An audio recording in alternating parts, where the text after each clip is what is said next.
अस्सलाम वालेकुम क्लास, क्या हाल चाल। होपफुली सारे खैरियत से होंगे, बिल्कुल ठीक होंगे, फ्रेश होंगे। सामने कॉपी होगी, हाथ में पेन होगा, कैलकुलेटर सामने होगा, क्योंकि अब हम स्टार्ट करने वाले हैं कोर्स का डेप्थ। हम स्टार्ट करने वाले हैं सेकेंड ईयर फिजिक्स का स्टार्ट, यानी कि सबसे इम्पॉर्टेंट चैप्टर से हम स्टार्ट करेंगे। नाम जहन में आना शुरू हो ही गया होगा, क्योंकि अब आप सुन चुके हैं इससे पहले पिछली क्लिप, और नहीं सुनी तो काइंडली यहीं पे पॉज करें, इसको पिछला क्लिप सुने कि हम सेकेंड ईयर फिजिक्स के अंदर या इस प्रोग्राम का टारगेट क्या है, हम किस तरह लेके चलेंगे चीज़ों को, क्या क्या इंपॉर्टेंट है, क्या क्या करना है और क्या क्या नहीं करना है। बहुत सारी बातें हैं ना, लेकिन जहन में रखें, पहले वही करेंगे हम। अच्छा जी, तो हम स्टार्ट करते हैं और अब हम जा रहे हैं कोर्स के डेप्थ में। हम चैप्टर स्टार्ट करने वाले हैं हीट। पहला चैप्टर, बहुत इंपॉर्टेंट चैप्टर कोर्स के हवाले से, और बहुत ही मज़ेदार से एक सेशन गुजरने वाला है मेरा और आपके साथ। तो yes, I am your teacher Syed Faisal and this is your channel वेलर, जिसका टारगेट है कि वो आपके साल के एंड में निकम्मे पढ़े लिखे दोनों बच्चों की तैयारी अच्छे से करा के दे पेपर के हवाले से, ताकि वो पेपर में नंबर अच्छे गेन कर लें। यानी कि हम आपके पास लेकर आए हैं क्रैश प्रेप सेशन, यानी कि कोर्स का एक छोटा सा क्रैश ओवरव्यू, बट इतना छोटा नहीं, ये इतना होगा कि आपके पेपर में एक अच्छे नंबर आपको दिला के दे। फर्स्ट ऑफ ऑल हम स्टार्ट करते हैं चैप्टर की डेप्थ। हीट, गर्माहट, ठीक है भाई, जहन में आते ही ये सारी बातें आती हैं। पहली चीज़, हीट के बारे से हम बहुत सारे स्टूडेंट, जब हम कोई लेक्चर सुनते हैं, हम कोर्स देखते हैं, कोर्स में क्या क्या चैप्टर्स हैं, तो एक जहन में आती है कि यार ये चैप्टर हम थोड़ा बहुत कर लेंगे, ये आसान है, ये चैप्टर आसान होगा, ये मुश्किल होगा। हमारे कोर्स में फिज़िक्स के अंदर एक चीज़, अच्छी चीज़ क्या है कि हम बहुत सारी बातें इमेजिन कर लेते हैं। अब आप सोचते हैं सर इमेजिन तो हम बहुत कुछ करते हैं, लेकिन हर चीज़ इमेजिन करने वाली नहीं होती। ये एक बहुत ज़रूरी चीज़ मैंने आपसे कही है अभी। लेकिन अगर आप कुछ इमेजिन कर रहे हो रिगार्डिंग कोर्स के हवाले से, जैसे हम यूँ करते हैं, मोशन में पढ़ते हैं कि कोई चीज़ पे फोर्स लग रही है, वो चीज़ आगे मूव करती है फोर्स लगने की वजह से, तो ये सारी बातें हम दिमाग में इमेजिन कर सकते हैं, हम दिमाग में ला सकते हैं कि हाँ भाई हमारे पास एक चेयर है, हमने उसके ऊपर फोर्स अप्लाई किया और वो चेयर आगे चली गई। किसकी वजह से? हमारे फोर्स की वजह से। अब डिफ़िकल्टी लेवल आहिस्ता आहिस्ता बढ़ता जाता है। आप मोशंस के बाद, आप फोर्सेस एंड डायनामिक्स के बाद आप गए होंगे वेव्स पे। वेव डिफ़िकल्टी लेवल और ज़्यादा है, आपको चीज़ें दिखाई नहीं देती उसमें, आपको इमेजिनेशन के तौर पे करनी पड़ती हैं चीज़ें, आपको दिमाग में ओवरव्यू लेने में, दिमाग में पिक्चराइज करने में काफ़ी तकलीफ़ होती है। तो इसका मतलब आप आहिस्ता आहिस्ता डिफ़िकल्टी लेवल के ऊपर जाते रहते हैं। बट हीट एक ऐसा चैप्टर है जो कि इम्पॉर्टेंट भी है और इतना मुश्किल भी नहीं है। हीट आमतौर से आप भी कहेंगे सर ये तो बात नहीं हुई, हीट तो हमें नज़र नहीं आती, लेकिन हीट नज़र नहीं आती, उसके बावजूद इसका डिफ़िकल्टी लेवल इतना नहीं है। आसान तरीन चैप्टर में से एक है अगर आप मज़ेदार तरीके से पढ़ेंगे। तो स्टार्ट करते हैं हम हीट। और हीट के अंदर सबसे पहली चीज़ हम इस कोर्स के अंदर ये पढ़ने वाले हैं कि कौन सा चैप्टर, कौन सा टॉपिक कितना ज़्यादा इम्पॉर्टेंट है हमारे पेपर के हवाले से। सबसे पहला लिखा हुआ है heat as a form of energy in transit, introduction of the chapter. अब इस टॉपिक का जो वर्थ है पेपर के हवाले से वो कहाँ पर है, तो वो MCQs के अंदर बहुत हिट करता है। ये हीट, टेम्परेचर और इसके इंट्रोडक्शंस, ये सारे MCQs का पार्ट आपका ज़्यादा गेन करेंगे। फिर क्या है भाई? टेम्परेचर। टेम्परेचर क्या है, टेम्परेचर के स्केल्स क्या होते हैं, टेम्परेचर कन्वर्जन्स किसे कहते हैं, तो ये पार्ट भी जो है आपका MCQs को हिट करेगा। सेक्शन बी और सेक्शन सी से कोई सवाल नहीं आएगा इसमें से, बट यस MCQs बहुत ज़्यादा वर्थफुल है इसके लिए। फिर आते हैं भाई thermometric properties, very fine, temperature के अंदर ही आएगा ये पूरा। थर्मल एक्सपेंशन, अब यहाँ से आप कह सकते हैं थर्मल एक्सपेंशन से ऑनवर्ड कि ये जो पार्ट है ये आपका section B, sometimes partially chapter section C and MCQs को टारगेट करेगा ये। यानी कि अब इसके बाद से हम शॉर्ट पे जाएंगे, MCQs भी आ सकता है इसमें से, वो भी हम थोड़ा बहुत पढ़ेंगे, और फिर हम यहाँ से सेक्शन सी भी आ सकता है, बट ज़्यादा वर्थफुल ये सेक्शन बी के हवाले से एंड एमसीक्यूज़ के हवाले से।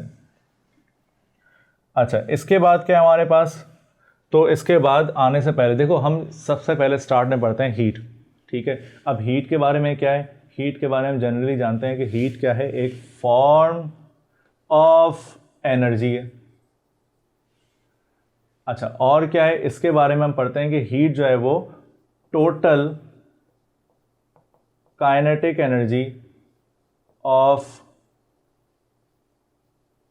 मॉलिक्यूल्स हैं। और जैसे कि आपके पास एक बॉक्स है, एक सॉलिड कोई चीज़ है, और एक साथ में इसके साथ एक और सॉलिड कोई चीज़ है। अब अगर मैं कहूँ कि टोटल काइनेटिक एनर्जी, मतलब हमें पता है कि जब मैं हीट सप्लाई करूँगा तो मॉलिक्यूल्स क्या करेंगे, वाइब्रेट करेंगे। वाइब्रेट करने का मतलब स्टेट ऑफ मोशन में आएंगे। स्टेट ऑफ मोशन में आने के बाद इनकी जो काइनेटिक एनर्जी का जो सम होगा, टोटल होगा, वो बताएगा कि इसके पास कितनी एनर्जी है। कितनी एनर्जी से मुराद कौन सी एनर्जी है, तो हम यहाँ पे ये पढ़ेंगे कि ये एनर्जी जो है वो कौन सी एनर्जी है, दरअसल हीट एनर्जी है।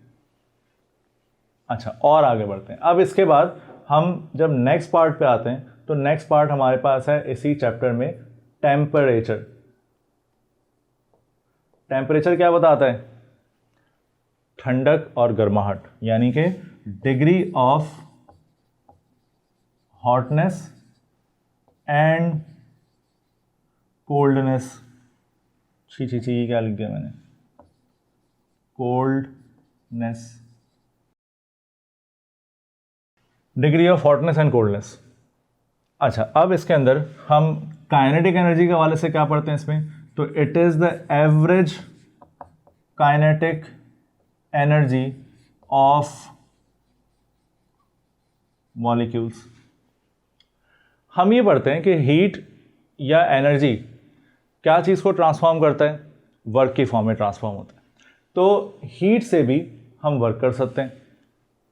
ठीक है, किस तरह वर्क कर सकते हैं, हमें पता है कि जब हम इसको कांटेक्ट में रखेंगे यूं, और मान लिया चले मैं इसके लिए अलग से ही डायग्राम बना के दूं आपको, और ये हमारे पास एक डायग्राम है जिस तरह से, लेट से ये एक बॉक्स है और साथ में ये एक बॉक्स है। ये हॉट बॉडी है और ये कोल्ड बॉडी है। हॉट बॉडी का मतलब इसके मॉलिक्यूल्स के पास एनर्जी ज़्यादा है, वो ज़्यादा एनर्जी से वाइब्रेट करेंगे, ऐसे जूम जूम जूम जूम हिलते रहेंगे। तो ये भी इस तरह वाइब्रेट कर रहा होगा, इधर इधर, यहाँ से ये भी वाइब्रेट कर रहा होगा इधर और इधर। जब ये इधर आएगा तो इसके तरफ बैठे हुए कुछ मॉलिक्यूल्स और होंगे जो कि कोल्ड बॉडी हैं, तो इनका मूवमेंट, इनकी वाइब्रेशन स्लो होगी as compare to this. But जैसे ही ये एक एनर्जी के साथ इसको आके कोलाइड करेगा, इसको मैं हाईलाइट करूँ ज़रा ग्रीन से, ये आके इसको कोलाइड करेगा, तो ये अपनी एनर्जी इसको ट्रांसफॉर्म करेगा। मतलब एनर्जी ट्रांसफॉर्मेशन होगी इसके अंदर, तो इसका मतलब एनर्जी कहाँ से कहाँ ट्रांसफ़र हो रही है, हॉट से कोल्ड बॉडी की तरफ। जब भी हम पढ़ते हैं कि हीट एक ऐसी फॉर्म ऑफ एनर्जी है जो कहाँ से कहाँ मूव करती है, from hot body to cold body. Temperature क्या है, average kinetic energy of molecules. मिसाल के तौर पे हमारे पास एक ऑब्जेक्ट है और लेट से ये कोई बॉक्स है हमारे पास। हमने कहा कि इसको हमने रखा किसी स्टोव पे, किसी हीट सोर्स पे जहाँ से ये हीट एब्जॉर्ब कर रहा होगा, और हमने कहा कि इसके जो हीट है या इसका जो टेम्परेचर है वो है लेट से 20 डिग्री सेल्सियस, या और बढ़ा सकते हैं, हमने कह दिया इसको 30 डिग्री सेल्सियस कर दें इसको। क्या 30 डिग्री सेल्सियस पूरे बॉडी का होगा, यानी कि स्टार्ट से लेकर एंड तक हर पार्ट, हर पोर्शन का टेम्परेचर सेम होगा? बिल्कुल भी नहीं। हम ये कहते हैं कि जो 30 डिग्री सेल्सियस है ये इस पूरे ऑब्जेक्ट का एक एवरेज टेम्परेचर है। तो इसका मतलब हम जब भी कहते हैं कि it is the average kinetic energy of molecule, यानी कि इस पूरे सिस्टम का, इस पूरे जार का जो मॉलिक्यूल्स हैं उन सब की काइनेटिक एनर्जी यकीनन सेम नहीं होगी। ठीक है, हर जगह हीट एक साथ नहीं पहुंचा होगा, तो सबकी एनर्जी एक जैसी नहीं होगी। तो इसका मतलब हम ये कह सकते हैं कि पूरे मॉलिक्यूल्स की अगर एनर्जी सेम नहीं है तो हम टेम्परेचर कैसे डिफाइन करते हैं? हम इन मॉलिक्यूल्स के काइनेटिक एनर्जी का एक एवरेज निकालते हैं। तो जब भी हम कहते हैं कि ये एवरेज काइनेटिक एनर्जी है, यानी कि जो 30 डिग्री सेल्सियस है ये पूरे जार का टेम्परेचर तो है लेकिन एक एवरेज टेम्परेचर है। अच्छा, अब आगे चलते हैं इसके बाद। तो हम इसके बाद हीट और टेम्परेचर का एक इंट्रो जो कि आपके सामने हम चैप्टर वाइज लेकर आएंगे। ये एक बहुत शॉर्ट ओवरव्यू है। एमसीक्यूज़ पर आने से पहले आपके साथ साथ हम बुक रीड करेंगे। आपसे अक्सर टीचर कहते होंगे बेटा बुक रीड करो, और आप वहीं सुनते होंगे सर पे हाथ रख के सर बुक रीड कैसे करें? बुक रीड करने के बाद तो हमें याद ही नहीं रहता कुछ। हमें क्या पता कि पूरे पेज में अगर 3 पैराग्राफ है तो 3 पैराग्राफ में से क्या क्या एमसीक्यूज़ में आ सकता है। तो हम वो आपके पास पूरा शेयर करेंगे। हम उस पेज में से इम्पॉर्टेंट बातें आपको निकाल के देंगे ताकि आप पेज भले ही ना पढ़ें लेकिन आप उन बातों को पढ़ लें एमसीक्यूज़ के लिए। आसान हो जाएगा बहुत कुछ, और आपको लग भी रहा हो कि हाँ अब शायद हमारे लिए आसानी हो। तो मेहनत करेंगे, पढ़ेंगे और इंशाल्लाह पेपर में बेहतरीन नंबर लेकर आएंगे। ये टारगेट है हमारा। अब इसके बाद यानी कि हीट टेम्परेचर के इंट्रोडक्शन के बाद जो नेक्स्ट पोर्शन है वो है गैस लॉज, यानी कि हम सॉलिड्स के बाद अब हम किसको पढ़ेंगे? गैसेस को और इनकी प्रॉपर्टीज़ को। फिर जनरल गैस इक्वेशंस और इसके लॉज रिगार्डिंग गैसेस, फिर जिसके अंदर आता है बॉयल्स लॉ सबसे मशहूर, एंड चार्ल्स लॉ, नाम सुना होगा। फिर PV = nRT। तो ये सारे वो टॉपिक्स हैं जो हम यहाँ पे पढ़ने वाले हैं इस टॉपिक के अंदर, इस पोर्शंस के अंदर। फिर pressure equation, very important, derivations of the gas laws, यानी कि इनके जो डेरिवेशंस हैं। अब पेपर में ये कहाँ पे आएंगे?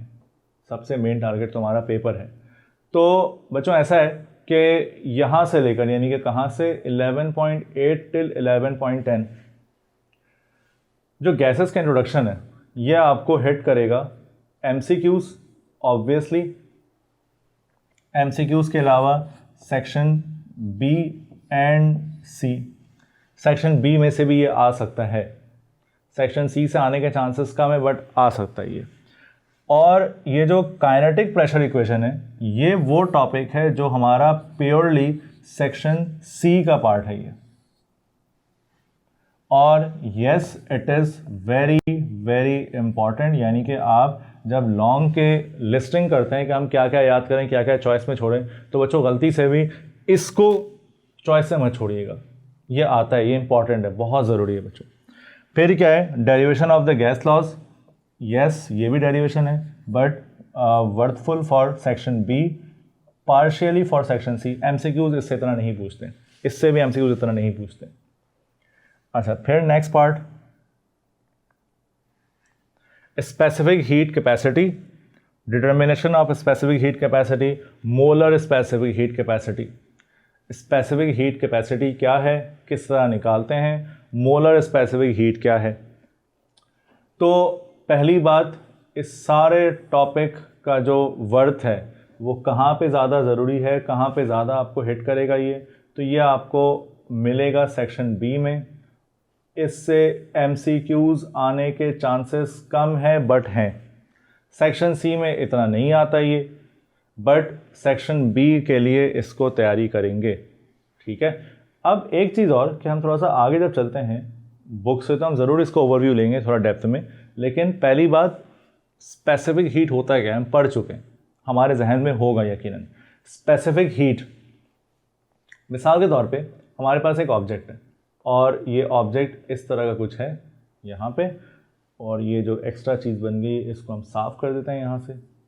हटो भाई जी। अच्छा, इस वक्त ये ऑब्जेक्ट है लेट से 30 डिग्री सेल्सियस पे।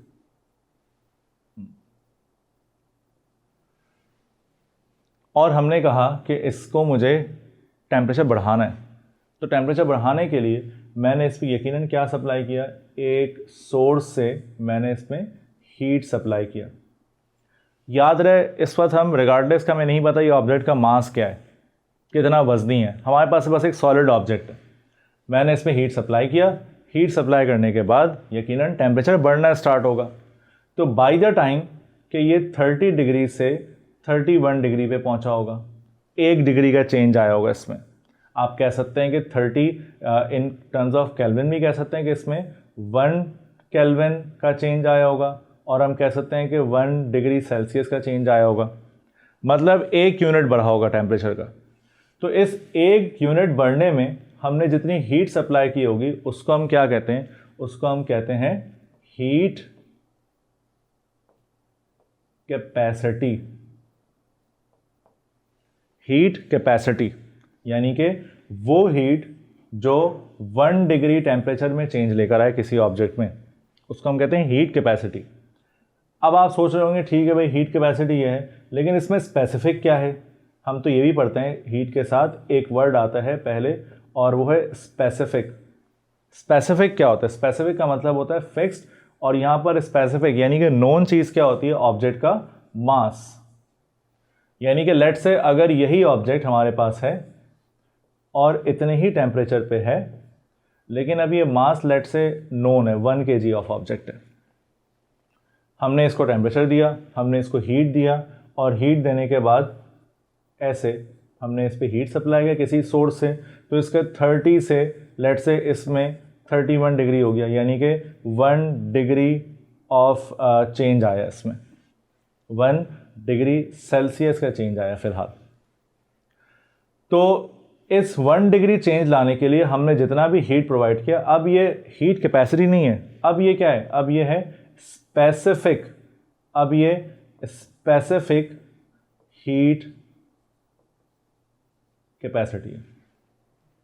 तो ये एक टॉपिक है हमारे पास, इससे एमसीक्यूज भी आते हैं, और इससे सेक्शन बी के अंदर भी आपको हिट हो सकता है, ये सेक्शन बी से भी चीज़ें आ सकती हैं। तो ये हम पढ़ेंगे बुक से भी कि कितना ज़्यादा इंपॉर्टेंट है ये। फिर हम आते हैं जब नेक्स्ट पार्ट पे, चैप्टर का बहुत important portion, that is thermodynamics. First law of thermodynamics, यानी कि थर्मोडायनामिक्स उसके लॉज आमतौर से जो ज़्यादा इम्पॉर्टेंट हैं वो फर्स्ट लॉ ज़्यादा इम्पॉर्टेंट है। थर्मोडायनामिक्स कहाँ आ सकता है आपको, यानी कि मैं एक साथ ही बता दूँ, अगर यहाँ से लेकर यहाँ तक, क्योंकि ये एक ही चैप्टर काउंट होगा, तो ये आपको section C, somewhat MCQs and section B. तो आप कहेंगे सर बचा क्या? कुछ भी नहीं बचा। थर्मोडायनामिक्स में से आपका बहुत सारा पार्ट आता है, और वो सेक्शन बी में भी आ सकता है, वो MCQs में भी आ सकता है, वो सेक्शन सी से भी आ सकता है। तो शायद अब आप इतने अक्लमंद होंगे कि आपको ये पता लग गया होगा इनमें से चॉइस में कुछ भी नहीं छोड़ना, थर्मोडायनामिक्स पूरा करना है हमें। तो इसका मतलब ये जो वो टॉपिक है जिसको हम लाजमी कवर करेंगे और अच्छे से करेंगे। सेकेंड लॉ ऑफ थर्मोडायनामिक्स, हाँ सर ये चॉइस में छोड़ सकते हैं, अगर इतना ज़्यादा इंपॉर्टेंट नहीं है ये छोड़ दीजिएगा चॉइस में, लेकिन पहले इसको अच्छे से करने के बाद फिर हम ये कह सकते हैं कि हाँ ये इतना वर्थफुल नहीं है, और ये अगर आया भी तो आपसे सेक्शन बी में पूछेगा या शायद MCQs में आ जाए, तो ये है। लेकिन जारी बात है, अगर हम जब वेटेज देते हैं हम वर्थफुल कहते हैं कौन सा है, तो ये सेक्शन ए में से, वो सेक्शन बी, सी और ए में से जो ज़्यादा इंपॉर्टेंट है वो फर्स्ट लॉ ऑफ थर्मोडायनामिक्स का टॉपिक है। फिर क्या है भाई इसके बाद? तो हम इसके बाद आते हैं थर्मोडायनामिक्स के बारे से कुछ बातें करते हैं। देखो पहली चीज़ कि थर्मोडायनामिक्स के अंदर हम क्या क्या चीज़ ज़्यादा गौर से पढ़ेंगे। पहली बात, जब आप पढ़ते हो word thermo and dynamics, thermo means heat, हम यहाँ पे हीट एनर्जी का चेंज पढ़ेंगे, हीट एनर्जी से दूसरी एनर्जी में चेंज होना। डायनामिक्स आमतौर से किसे कहते हैं हम? कोई चीज़ जो स्टेट ऑफ मोशन में हो, एंड वी नो दैट कि कोई चीज़ अगर स्टेट ऑफ मोशन में हो, कोई चीज़ अगर स्टेट ऑफ मोशन में हो तो वो हमेशा क्या परफॉर्म करेगा? वर्क परफॉर्म करेगा। तो इन शॉर्ट स्टूडेंट्स, अगर हम यूं कह लें तो वो गलत नहीं होगा कि हीट के थ्रू वर्क करने को हम कहाँ स्टडी करते हैं? थर्मोडायनामिक्स में। अब इसका एक बहुत इंपॉर्टेंट पोर्शन है, that is first law of thermodynamics, और इसकी एक बहुत इंपॉर्टेंट इक्वेशन है, that is delta Q equals to delta E plus delta W। Delta Q plus delta W. तो ये वाला फॉर्मूला बहुत इंपॉर्टेंट है डेरिवेशन के लिए भी और एमसीक्यूज़ के लिए भी और इसके छोटे न्यूमेरिकल्स के लिए भी।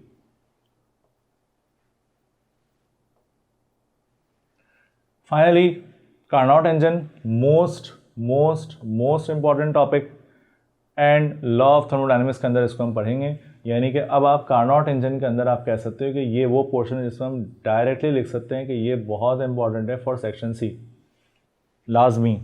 इससे न्यूमेरिकल्स भी आते हैं, यानी कि ये सेक्शन बी का पार्ट भी है।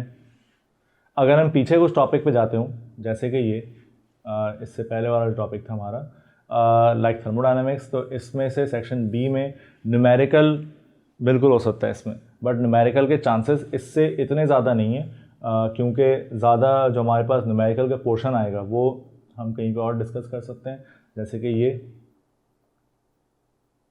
यस। तो ये सेक्शन बी के अंदर न्यूमेरिकल के फॉर्म में भी आ सकता है, इसकी बात कर रहा हूँ। बॉयज़ लॉ 400 से न्यूमेरिकल, ठीक है। और पहले अगर हम आए, यानी कि और पहले से मुराद अगर हम पिछले कुछ टॉपिक में जा रहे हो, that is thermal expansion. Thermal expansion में भी न्यूमेरिकल का एक बहुत इंपॉर्टेंट पोर्शन है। सेक्शन बी में अगर थर्मल एक्सपेंशन आपको मिलेगा तो डेरिवेशन के साथ साथ वहाँ पर आपको न्यूमेरिकल इसके लाजमी मिलेंगे। तो कहने वाली बात ये है कि अगर हम आगे चल रहे हो चैप्टर में तो ये सारे चीज़ें हम कवर कर चुके। तब तक हमने देखा कि क्या क्या चीज़ें पेपर के अंदर आ सकती हैं, कौन कौन से पोर्शन से सेक्शन बी आएगा, किस किस से सेक्शन सी आएगा, और न्यूमेरिकल के लिए क्या क्या बहुत ज़रूरी है। तो न्यूमेरिकल का टॉपिक कहाँ से होगा, कहाँ से हम ज़्यादा डेप्थ में जाएंगे, वो भी हम आगे कुछ क्वेश्चन सॉल्व भी करेंगे उसके। और ये वाला जो पोर्शन है वो था कि हम यहाँ पे ये देख रहे हैं कि किस किस टॉपिक से चीज़ें सेक्शन बी में आएंगी, किस किस टॉपिक से चीज़ें सेक्शन सी में आ सकती हैं ज़्यादा, और किस किस में से न्यूमेरिकल बनेंगे और एमसीक्यूज़ बनेंगे। तो इसके बाद सबसे ज़रूरी चीज़ आपको देख के एक स्माइल सी आ गई होगी चेहरे में कि यस, हमारे पास यही तो हमें चाहिए था, चैप्टर का फार्मूला। अक्सर हम साल के एंड में हर चैप्टर के जो इंपॉर्टेंट फार्मूलाज है वो एक जगह लिख के रखते हैं, वहीं से देखते हैं। एक सीक्रेट है, हम यहाँ से फर्रे ही बनाते हैं, लेकिन खैर फर्रे वाला बात मैं आपको यहाँ पे इसलिए नहीं बताऊँगा क्योंकि हम यहाँ पे पढ़ने आए ना, फर्रे तो नहीं बनाने आए। तो फर्रे को अगर हम साइड पर रख दें और हम यहाँ पे टॉपिक देखते हैं तो टॉपिक के अंदर ही जितने भी इंपॉर्टेंट न्यूमेरिकल के हवाले से चैप्टर्स हैं, न्यूमेरिकल के हवाले से टॉपिक्स हैं, उसमें से आपको ये फार्मूला दिया गया है। फार्मूला हम इसको अप्लाई करेंगे न्यूमेरिकल में, एक तो ये एंड दिस। तो आपको सारे इम्पॉर्टेंट फार्मूलाज दिख रहे होंगे जिसके थ्रू न्यूमेरिकल अपने सॉल्व करने वाले हैं। तो इसके बाद हम आते हैं अपने नेक्स्ट क्वेश्चन की तरफ।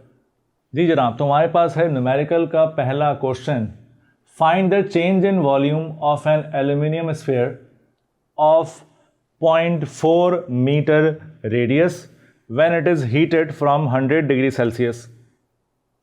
और आपको यहाँ पे एल्यूमिनियम का अल्फ़ा दिया हुआ है 2.4 10⁻⁻5 सेल्सियस का इन्वर्स।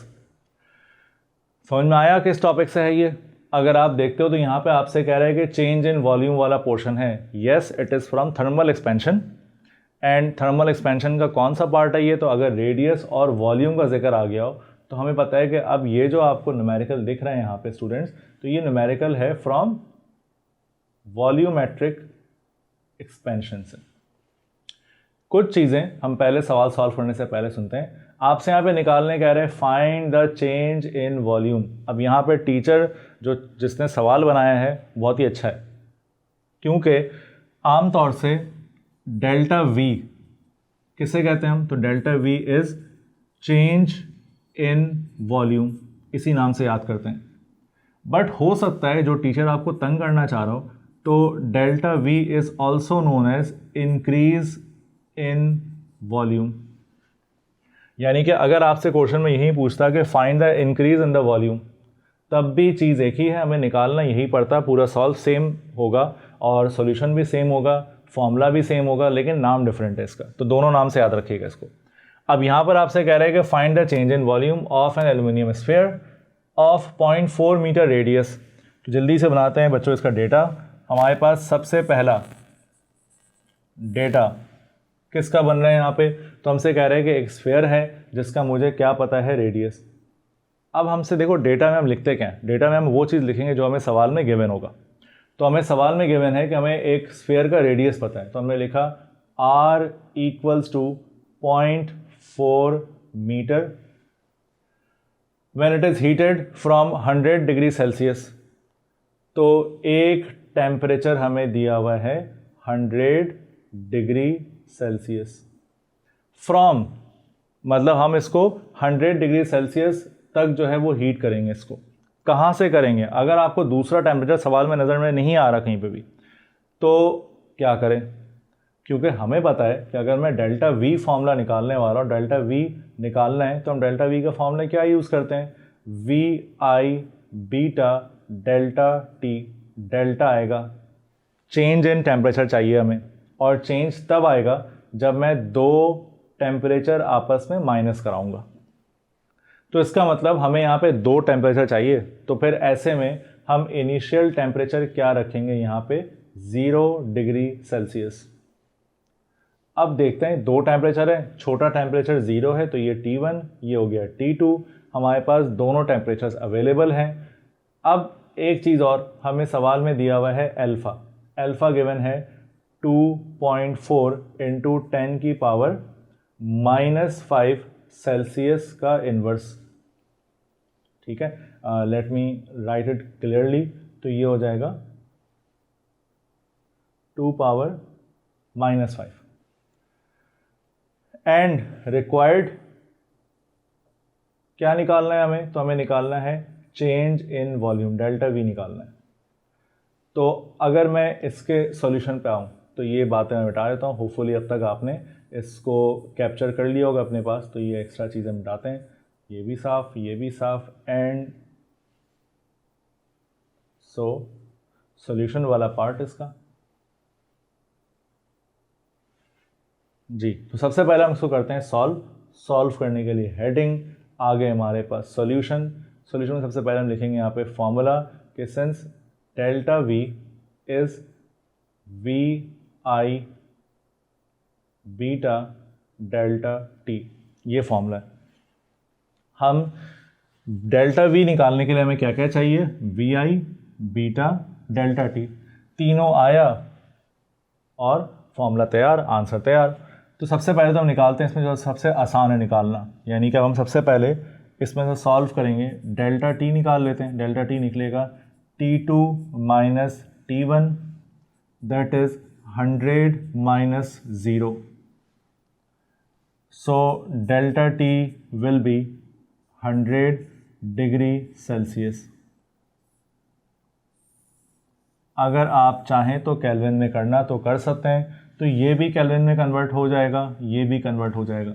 जब आप दोनों को माइनस कराओगे तब भी उसका चेंज यही रहेगा।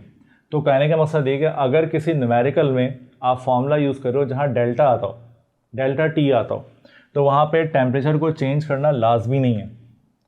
करना चाहें वो अच्छी बात है, नहीं करना चाह रहे हैं तो आप उससे मिस्टेक्स के चांसेस से बच सकते हैं। फिर बीटा नहीं पता हमें, सवाल में अल्फ़ा दिया हुआ है, बट वी नो दैट कि beta equals to 3 times of alpha, यानी कि 3 मल्टीप्लाई बाई अल्फ़ा की value that is 2.410 power -5 Celsius inverse. तो बीटा क्या आ जाएगा हमारे पास, बीटा विल बी, हम निकाल लेते इसको जल्दी से कैलकुलेटर से, आपके पास भी होगा, आप भी साथ साथ मेरे साथ सॉल्व करें ताकि हम दोनों का आंसर एक साथ आए। तो ये हो गया 2.4 एक्सपोनेंट -5 मल्टीप्लाई बाई 3 टाइम्स इसका, तो ये आपको आएगा, आपके पास भी आंसर इसका 7.2 एक्सपोनेंट -5 सेल्सियस इनवर्स, ये आ गया बीटा। मुझे और स्पेस चाहिए, जल्दी से इसको हम करते हैं नोट। कैप्चर कर लिया आप सब ने इसको, और अगर मेरे पास साइड पे कहीं जगह है, चले मैं पहले यहीं पे एडजस्ट करूँ इसको ताकि हम सवाल के एंड तक पहुँचें। अब वी आई कैसे निकलेगा, हमें वी आई तो नहीं पता, लेकिन हमसे कह रहे हैं कि हम यहाँ पे एल्यूमिनियम स्फीयर की बात कर रहे हैं।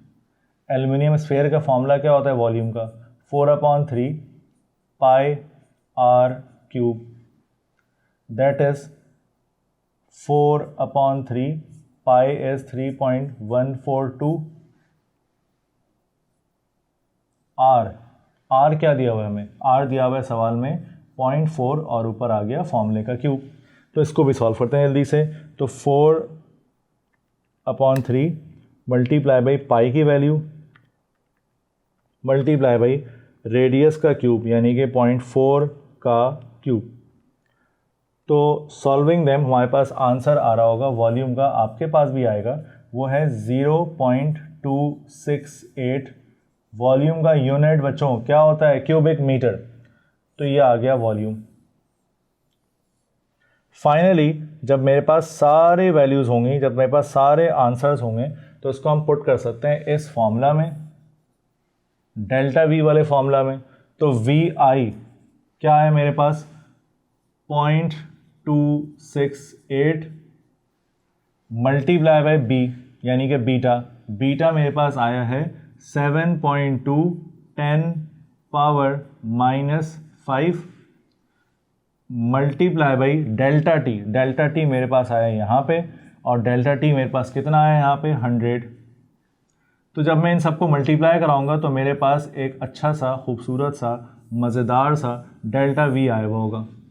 क्या आएगा, तो हम मल्टीप्लाई कराते हैं। मेरे पास आना चाहिए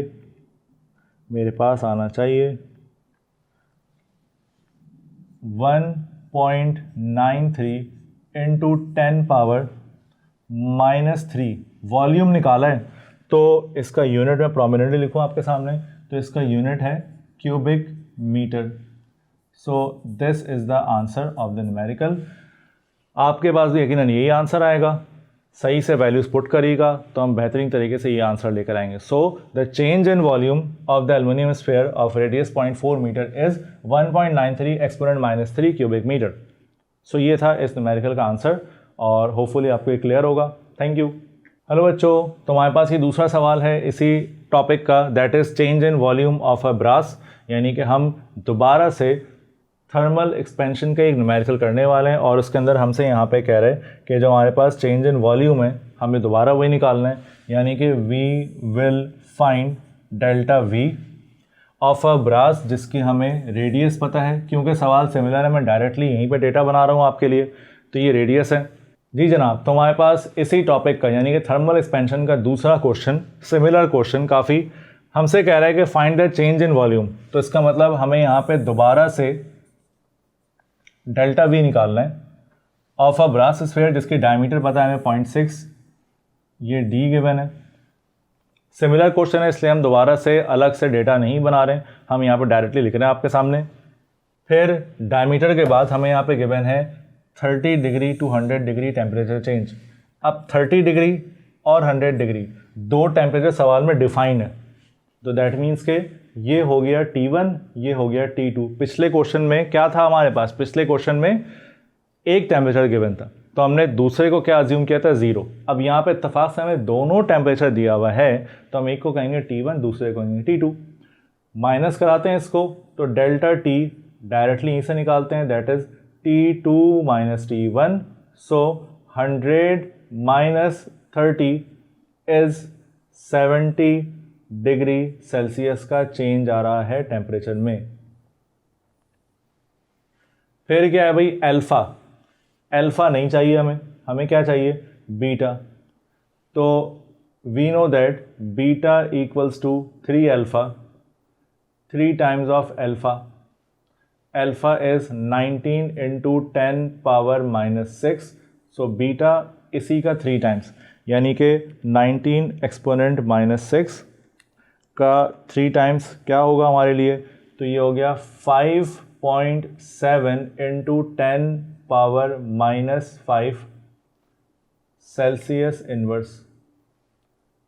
तो ये आ गया बीटा। डायमीटर दिया हुआ है, तो डायमीटर से हम क्या निकालेंगे, डायमीटर से हम निकाल लेते हैं हमारा रेडियस। वी नो दैट के r इज़ डायमीटर का आधा, यानी कि 0.6 को आधा करेंगे तो रेडियस आ जाएगा 0.3 मीटर। रेडियस से हम क्या निकालेंगे, तो हमें क्या दिया हुआ है दोबारा से, एक ब्रास स्फीयर दिया हुआ है। स्फेयर के वॉल्यूम का फॉर्मूला होगा 4/3 पाई आर का क्यूब, यानी कि हम इसको दोबारा से अगर मैं इसका वॉल्यूम निकालूं तो ये बनेगा 4/3, पाई की वैल्यू 3.142 एंड आर 0.3 का क्यूब, यानी कि 4/3 multiply by 3.142 multiply by 0.3 cube लगाना मत भूलिएगा। तो हमारे पास इसका जो वॉल्यूम आएगा वो है 0.113 क्यूबिक मीटर। तो कैलकुलेटर आप भी निकालें, मेरे साथ सॉल्व करें, तो यस आपका भी आंसर ऐसा ही कुछ होगा। इसके बाद finally we are ready to apply the formula, that is change in volume is V I beta delta T. हमारे पास सारे इंग्रेडिएंट्स तैयार हैं, तो एक मज़ेदार सा आंसर आने वाला है। V I is 0.113, beta is 5.7 exponent -5 है ये, exponent -5 and temperature change is 70 degree. So delta V will be इन सब का प्रोडक्ट, यानी कि इन सब का आंसर क्या आ रहा है, मल्टीप्लाई कराते हैं, ये आ जाएगा हमारे पास एंड मल्टीप्लाई बाई दिस। सो हमारे पास इन सब का एक जो फाइनल आंसर होगा वो हो गया 4.5।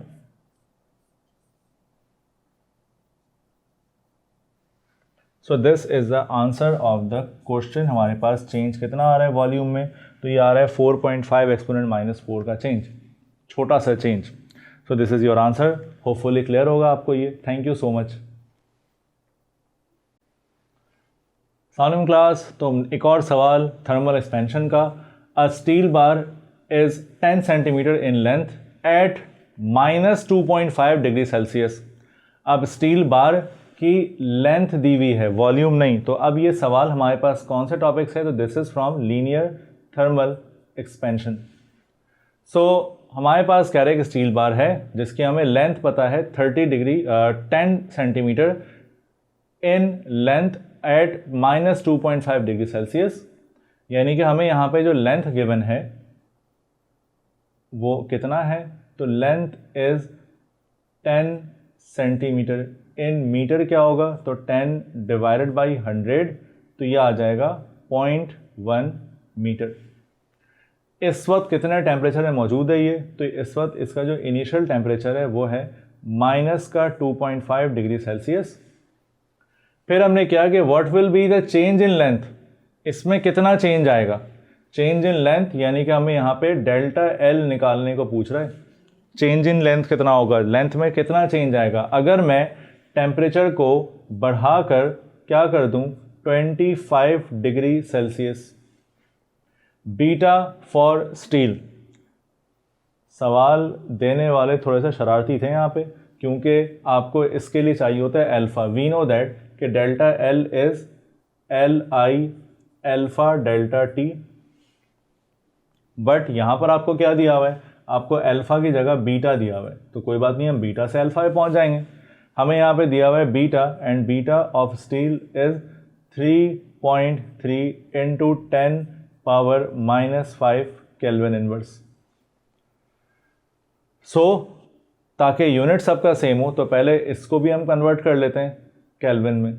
लाजमी नहीं है, बट कोशिश करें कि यूनिट्स सेम रहा करें, सारे यूनिट्स, क्योंकि ये सेल्सियस में, ये केल्विन में, तो अच्छा भी नहीं लग रहा देखने में।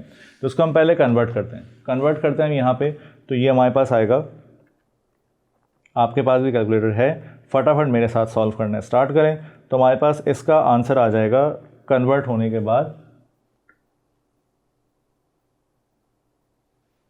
और ये कन्वर्ट होने के बाद क्या होगा, तो हम इसको भी कन्वर्ट कर लेते हैं।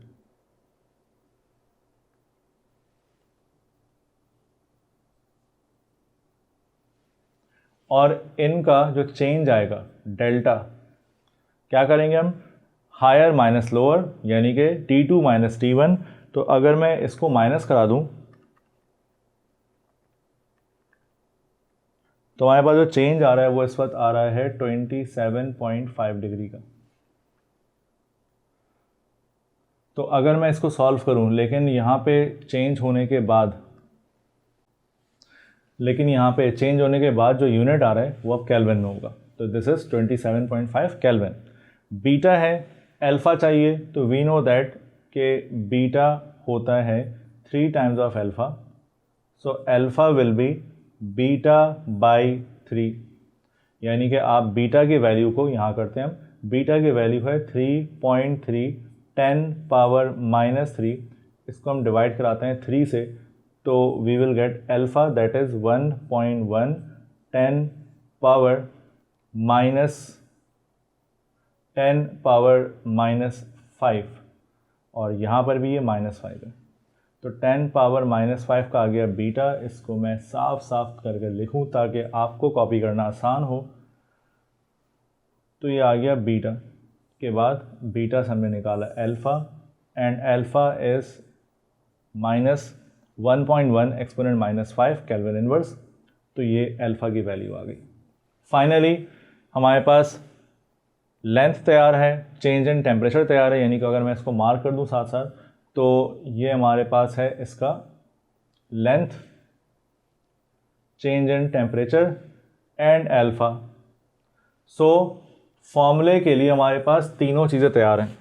तो अगर मैं फाइनली इसको फॉर्मूले में अप्लाई करता हूँ तो वी नो दैट कि delta L is L I alpha delta T, L I is 0.1, alpha is 1.1 exponent -5, and delta t is 27.5. Multiplying them we will get the answer, और आंसर आएगा हमारे पास किस में, मीटर में। सो अगर मैं इन तीनों को मल्टीप्लाई कराऊं तो 0.1, so we will get 3.025 10 power -5। So ये जनाब आपका फाइनल आंसर, और ये आपके आगे चेंज इन लेंथ। होपफुली सवाल आपको क्लियर होगा। Thank you so much. जी जनाब, तो हमारे पास एक और सवाल चैप्टर 11 से। A scientist stores 22 gram of gas in a tank of 12 atmosphere, यानी कि हमें प्रेशर गिवन है इसका। Overnight the tank develops leakage, रातों रात क्या हुआ, टैंक में कोई लीकेज आ गई। तो लीकेज का मतलब अब गैस रिलीज होना स्टार्ट हो जाएगा इससे। And the pressure drops from 950 atmospheric pressure, calculate the mass of the gas escaped, कितना भाग गया, कितना मास कम हो गया। देखो सवाल ये है, मिसाल में हमारे पास ये एक कोई टैंक है और इसमें हमने कुछ मॉलिक्यूल्स ऑफ गैस इसके अंदर स्टोर किया हुआ है। लेट्स सी कुछ गैस है, ठीक है, इसमें गैसेस हैं खूब सारे। अब ये हुआ कि रातों रात कोई लीकेज आ गई यहाँ से, यानी कि मैं थोड़ा सा इसको शो कराऊँ तो एक इस तरह की लीकेज आ गया। ये तो बहुत ज़्यादा लीकेज हो गया, लेकिन इन रियलिटी इतना लीकेज नहीं हो सकता है। बहुत माइनर सा कोई लीकेज आया और हम ये देखेंगे यहाँ पर से कि गैस आहिस्ता आहिस्ता स्केप होगा, निकलना स्टार्ट हो जाएगा। तो लीकेज की वजह से कुछ अमाउंट ऑफ लीकेज की वजह से जो है वो कुछ अमाउंट ऑफ गैस हमारे पास रिलीज़ हो गई यहाँ से। तो लीकेज से पहले टेम्परेचर प्रेशर कितना था, 1200 atm, और हमसे कह रहे हैं लीकेज होने के बाद इसका प्रेशर ड्रॉप होके कितना हो गया, यानी कि कम होके कितना हो गया, 950 atm। मतलब ये कि जाहिर बात है लीकेज से पहले टैंक के अंदर गैस ज़्यादा था, और लीकेज के बाद जब हम सुबह उठ के देखेंगे इसको तो हमने देखा कि टैंक के अंदर गैस की मिकदार कम हो गई। तो अब प्रेशर भी ड्रॉप हो जाएगा, तो ये हो गया 950 atm सुबह। हमें ये बताना है कि रातों रात कितना अमाउंट देखो भाई, अमाउंट जो है ना, अमाउंट का मतलब होता है क्वांटिटी, कितना मास, कितना अमाउंट ऑफ गैस जो है वो रिलीज़ हो गया। तो हम कितना अमाउंट कैसे निकालेंगे, तो इन फॉर्म ऑफ मास की फॉर्म में निकालेंगे। कैसे पता लगा मास की फॉर्म में निकालेंगे? तो अगर तो आपको सवाल में जो गिवन है ग्राम में गिवन है, तो ग्राम किसका यूनिट होता है? मास का। फॉर सपोज एग्जाम्पल दे रहा हूँ, अगर हमारे पास ये 22 मोल्स होता तो फिर हम ये जो क्वांटिटी निकालते हैं वो इन टर्म्स ऑफ मोल से निकालते हैं। यहाँ पे मास दिया हुआ है तो हम मास की फॉर्म में निकालेंगे। तो ये था हमारे पूरे सवाल का एक स्ट्रक्चर कि हम किस तरह से यहाँ पे क्वेश्चन को करने वाले सॉल्व। जल्दी से बनाते हैं इसका डेटा हम डायरेक्टली मार्क करते हैं क्वेश्चन में, ताकि जल्दी से हम इसके सॉल्यूशन में पहुँच सकें। आसान सा न्यूमेरिकल है और बहुत इंपॉर्टेंट न्यूमेरिकल है। ये पिछले 10 ईयर में भी आया हुआ है और आपको ये 20 ईयर में भी कहीं ना कहीं नज़र आएगा। सबसे पहले हमें दिया हुआ है mass of a gas in a tank at pressure. एक प्रेशर तो हमें ये पता है, दैट इज़ P1। फिर हमने कहा कि रातों रात प्रेशर कुछ ड्रॉप हो गया, प्रेशर कम हो गया और कम होने के बाद कितना हो गया? P2। हमें निकालना है कि कितना मास जो है इसमें से स्केप हुआ है, कितना मास में चेंज आया है रातों रात, हमें ये निकालना है। अच्छा जी, तो डेटा बनाते हैं इसका। डेटा कैसे बनेगा इसका? तो डेटा के लिए हमने सबसे पहले लिखा कि क्या लिखेंगे हम? सबसे पहले हम डेटा में मेंशन करेंगे जो मास गिवन था हमें 22 ग्राम। प्रेशर लीक होने से पहले कितना था? 1200। लीक होने के बाद यानी कि फाइनल प्रेशर कितना है? 950। एक बात बताएं, अगर ये टैंक है, पहले गैस लेट से यहाँ था, फिर क्या हो गई? रातों रात लीकेज हो गई, गैस यहाँ आ गया, टैंक का वॉल्यूम कम हो जाएगा। हमारे पास एक टैंक है, हमने पानी स्टोर किया। अब मैं पानी ज़्यादा स्टोर करूँ कम स्टोर करूँ, टैंक का वॉल्यूम तो वही रहेगा। इसका मतलब वॉल्यूम यहाँ पे क्या है? कांस्टेंट है। तो V1 एंड V2 दोनों इनिशियल फाइनल, लीक होने से पहले लीक होने के बाद, टैंक का वॉल्यूम सेम रहेगा, जिसको हम V लिख सकते हैं। सो रिक्वायर्ड इज, हमें क्या चाहिए? हम ये सवाल में क्या निकालेंगे? तो हम निकालेंगे कि कितना मास ऑफ जो गैस है वो लीक हुआ है हमारे पास। तो आते हैं हम इसके सॉल्यूशन पे। इससे पहले हम ये चीज़ें मिटा देते हैं ताकि हमारे पास खूब सारा स्पेस हो सॉल्व करने के लिए। तो फॉर्मूला कौन सा यूज़ होगा? तो क्योंकि ये सवाल है हमारे पास, बता सकते हैं कहाँ से, तो ये बिल्कुल सही गैस लॉज के न्यूमेरिकल से ये है। तो गैस लॉज में फॉर्मूला हम यूज़ करेंगे यहाँ पे P1 V1 upon M1 T1 equals to P2 V2 upon M2 T2। General gas equations के इनिशियल फाइनल को अगर आप जब कंपेयर करते हो हमारे पास ये शक्ल आती है। अब यहाँ पे T1 नहीं है ना T2 है, तो इसका मतलब टेम्परेचर ओवरऑल क्या रखेंगे हम? कांस्टेंट। सो हम यहाँ पे लिखेंगे कि T1 and T2 will be the same. Temperature का कोई जिक्र नहीं है, रातों रात गैस लीक भी कर रहा है तो गैस का ओवरऑल इंटरनल टेम्परेचर तो वही रहेगा, तो टेम्परेचर इसका वैसे ही होगा, कांस्टेंट रहेगा। अब वैल्यूज पुट करते हैं, तो हमारे पास मास बिफोर लीकेज 22 है, प्रेशर बिफोर लीकेज 1200 है, वॉल्यूम है V, टेम्परेचर है T।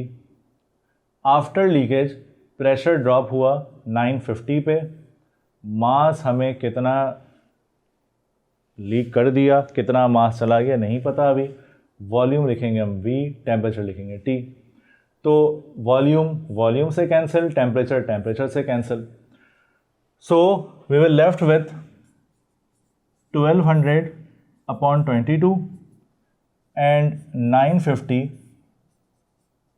Upon M2। यहाँ से क्या होगा? तो यहाँ से हम निकाल लेते हैं M2 will be 950 multiply by 1200, cross multiply करा लेते हैं इसको। तो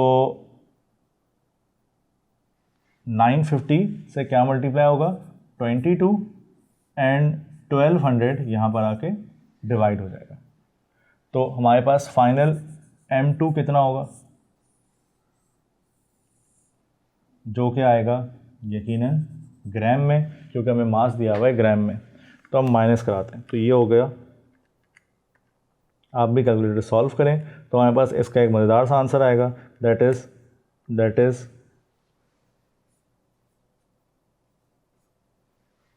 17.4 ग्राम। अब सबसे ज़रूरी चीज़ ये कि क्या ये हमारा फाइनल आंसर है? क्या ये हमारा फाइनल आंसर है? बिल्कुल भी नहीं। रीज़न क्या है? हमसे क्वेश्चन में पूछ रहा था कि पहले लीकेज से पहले गैस का अमाउंट क्या दिया हुआ है हमें, 22 ग्राम। हमने कहा कि लीकेज के बाद कितना अमाउंट बचा, तो ये आया है हमारे पास 17.4 ग्राम। हमें निकालना क्या है? हमें ये थोड़ी निकालना है कि मास कितना बच गया, हमें ये निकालना है कि इस लीकेज में कितना मास गया, हमने कितना खो दिया, तो हम वो निकालेंगे। तो उसके लिए बहुत ही आसान सा काम, हम सबको पता है क्या करना है इसके बाद। तो हम चेंज निकालने के लिए क्या करते हैं, माइनस कराते हैं। तो we will subtract both masses m minus m। कौन सा m माइनस कौन सा m? तो पहला मास, क्योंकि मास नेगेटिव में नहीं आ सकता, हमारे पास गैस लीकेज से पहले ज़्यादा मास था और लीकेज के बाद कम मास आया, तो हम m1 माइनस m2 कराएंगे। तो ये हो गया 22 माइनस 17.4। सो हमारे पास जो फाइनल चेंज इन मास आएगा, जितना मास हमने रातों रात लीक किया, दोनों को माइनस कराए, हमारे पास एक बेहतरीन सा आसान सा आंसर तैयार होगा। तो it is 4.5 gram almost. So this is your answer. तो हमने ओवरनाइट इतना सारा मास लीक किया। Thank you so much. Hopefully आसान सा न्यूमेरिकल था, समझ आया होगा आपको। मिलता है अगले सवाल में। अस्सलाम क्लास, एक और सवाल हमारे पास चैप्टर 11 से। तो यहाँ पे कह रहे हैं कि calculate the root mean square speed. Root mean square speed मतलब VRMS निकालना है हमें ऑक्सीजन मॉलिक्यूल का, जो कि टेम्परेचर पे है इस वक्त 80 केल्विन पे, और इसका जो मोलर मास है यानी कि मास पर मॉलिक्यूल कितना है हमारे पास इस वक्त 32 ग्राम। आर की वैल्यू जो है वो 8.31 जूल मोल केल्विन इनवर्स, ये गिवन है हमें। अब सबसे पहले तो जब हम इसका डेटा बनाएंगे तो डेटा में क्या आएगा हमारे पास, तो हमें आर की वैल्यू दी हुई है 8.31 जूल मोल इनवर्स के इनवर्स, और क्या गिवन है हमें, तो हमें मास गिवन है। मास हमारे पास यहाँ पर है 32 ग्राम। कन्वर्ट करते हैं इसको तो ये हो जाएगा 0.032 kg। कैसे किया हमने, यहाँ से आने में हम क्या करेंगे, इसको 1000 से डिवाइड करा देंगे। और क्या पता है, टेम्परेचर बिल्कुल तैयार है 800 केल्विन। सो जो इसका आंसर निकालने के लिए VRMS का फॉर्मूला √3RT/m, यानी कि √3 8.314 multiply by T 800 upon mass is 0.032 kg।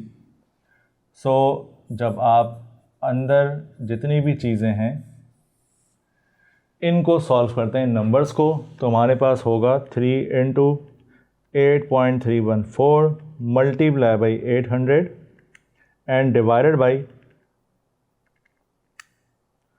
This यानी कि मास। तो हमारे पास वैल्यू आएगी एक बहुत बड़ी सी 623,550, और हम जब इसका रूट निकालेंगे तो रूट के साथ हमारे पास इसका आंसर आएगा VRMS 789.6। VRMS स्पीड निकालें तो इसका यूनिट क्या होगा, मीटर पर सेकंड। तो इतना आसान सा और छोटा सा और इम्पॉर्टेंट सा न्यूमेरिकल है ये, लाजमी प्रैक्टिस करिएगा स्टूडेंट इसकी। Thank you so much.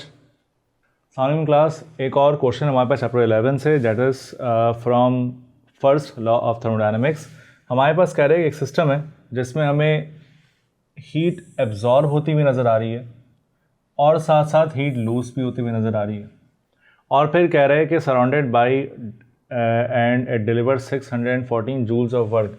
Deliver करने का मतलब क्या है कि work done by the system. That means कि यहाँ पे जो वर्क होगा वो पॉजिटिव होगा। Calculate the change in internal energy of the system, हमें इंटरनल एनर्जी का चेंज निकालना है।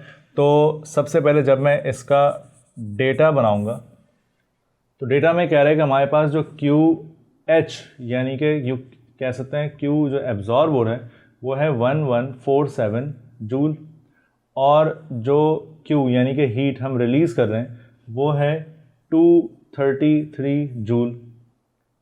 Work done is 614 joule and what we required is change in energy।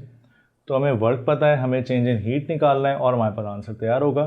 For change in heat हम क्या करेंगे, हम यहाँ पे हीट एब्जॉर्ब जितना होगा उसमें से हीट रिलीज़ को माइनस करा देंगे, तो हमें ये पता चलेगा हम कितने हीट में चेंज ला रहे हैं। तो हीट एब्जॉर्ब हमारे पास है 1147 minus 233, so we will get, अगर मैं इनको माइनस कराऊं तो हमारे पास इनका जो डिफरेंस है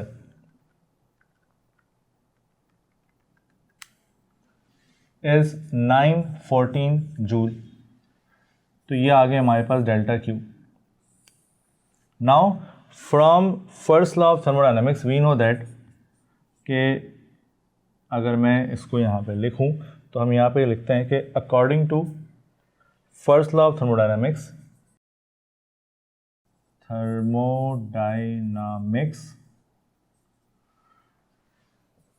delta Q equals to delta E plus delta W। Delta Q हमारे पास क्या है, तो ये है 914, delta E change in energy निकालनी है, और वर्क डन हमारे पास है इस वक्त 614। तो जब मैं 914 माइनस 614 कराऊंगा तो हमारे पास एनर्जी में चेंज आ जाएगा, जो कि माइनस होने के बाद हमारे पास एनर्जी में चेंज कितना आएगा, तो इसका जो डिफरेंस है वो आएगा हमारे पास 300 joule. That is the change in internal energy of the system. तो एक बहुत ही आसान सा न्यूमेरिकल था, होपफुली आपको क्लियर होगा। Thank you so much. अस्सलाम क्लास, चैप्टर 11 के ही न्यूमेरिकल सॉल्व करते हमारे पास एक क्वेश्चन और आ गया जिसको हम कह सकते हैं कि ये एक हीट इंजन रिलेटेड क्वेश्चन है। अब हीट इंजन के लिए हमें पता है कि जो एफिशिएंसी है, या फिर कह सकते हैं हीट इंजन दो अलग अलग पोर्शंस में डिवाइड हुआ है, रिगार्डिंग हीट, रिगार्डिंग टेम्परेचर। अगर हमें सवाल में हीट के हवाले से चीज़ें दी हुई हैं तो हम इसके थ्रू क्वेश्चन सॉल्व करेंगे, अदरवाइज़ फिर हम जाएंगे टेम्परेचर पे। हमसे कह रहा है कि एक हीट इंजन है जो कि परफॉर्म करता है 200 जूल ऑफ वर्क। जल्दी से अगर मैं फ़ौरन से इसका डेटा बना लूँ तो डेटा में हम लिख सकते हैं कि यहाँ पे जो वर्क है वो कितना परफॉर्म कर रहा है, 200 joule. In each cycle has an efficiency of 20%, यानी कि जो एफिशिएंसी है वो 20% है। डेसिमल में क्या हो जाएगा, 0.2। How much heat is absorb and how much heat is expelled, यानी कि ये कितना हीट एब्जॉर्ब कर रहा है और कितना हीट रिलीज़ कर रहा है। अगर मैं हीट इंजन बनाऊं तो हमारे पास लेट से ये हीट इंजन है, यहाँ से ये हीट एब्जॉर्ब करता है और यहाँ पे ये हीट रिलीज़ करेगा, और इस एंड पे हम क्या बनाते हैं, वर्क डन। तो अबव साइड पे, ऊपर साइड पे जो बॉडी होगी जहाँ पर से हीट एब्जॉर्ब करेगा उसको हम कहते हैं हॉट बॉडी। तो हम कह सकते हैं कि जो हीट ये एब्जॉर्ब करेगा वो होगा QH, heat from hot body, और जहाँ रिलीज़ करेगा वो होता है कोल्ड बॉडी। तो हम कह सकते हैं जहाँ रिलीज़ करेगा वो हो जाएगा QC। तो इन शॉर्ट अगर मैं इस डायग्राम के अकॉर्डिंग सॉल्व करूं, जो कि आसान होता है सॉल्व करना, तो हम यहाँ पे निकालने वाले हैं QH और यहाँ पे निकालने वाले हैं QC। तो सॉल्व करते हैं जल्दी से इसको। याद रहे अगर तो मुझे यहाँ पे निकालना है QH और QC दोनों, तो हम यहाँ पे कह सकते हैं कि एफिशिएंसी का एक फॉर्मूला यूज़ करेंगे, that is work upon QH। ये सारे फार्मूला आपको फार्मूला शीट पे नज़र आएगी बिल्कुल। तो QH can be written as work upon efficiency. तो हमारे पास जो वर्क है वो कितना कर रहा है सिस्टम, 200 जूल, और एफिशिएंसी कितनी है इंजन की, तो 0.2, डिवाइडिंग देम हमारे पास QH की एक बहुत ही अच्छी सी वैल्यू आ जाएगी। तो 200 divide by 0.2, so we will get 1000 joule. Finally जब मैं ये निकाल चुका हूँगा तो मुझे QC निकालना इतना कोई मुश्किल काम नहीं है। एक बहुत ही आसान से एक फॉर्मूला अप्लाई करते हैं और फिर हम QC निकाल लेंगे इससे। QC के लिए अब यहाँ पे दोबारा से आपको वो लेंदी वाला फॉर्मूला अप्लाई करने की कोई ज़रूरत नहीं है। अगर हमें पता है कि वी नो दैट कि work done is difference of QH minus QC। तो वर्क डन हमारे पास कितना है, तो हमने वर्क डन सिस्टम से कराया है 200 हॉट हीट, यानी कि हॉट बॉडी से हीट कितना अब्जॉर्व कर रहा है ये, तो हमने निकाला है 1000। QC निकालना है तो QC can be written as 1000 minus 200, ये प्लस यहाँ पर आके माइनस होगा। 1000 से जब आप 200 माइनस कराओगे तो हमारे पास QC की वैल्यू आ जाएगी 800 joule. So this is the answer, hot body और कोल्ड बॉडी से हीट।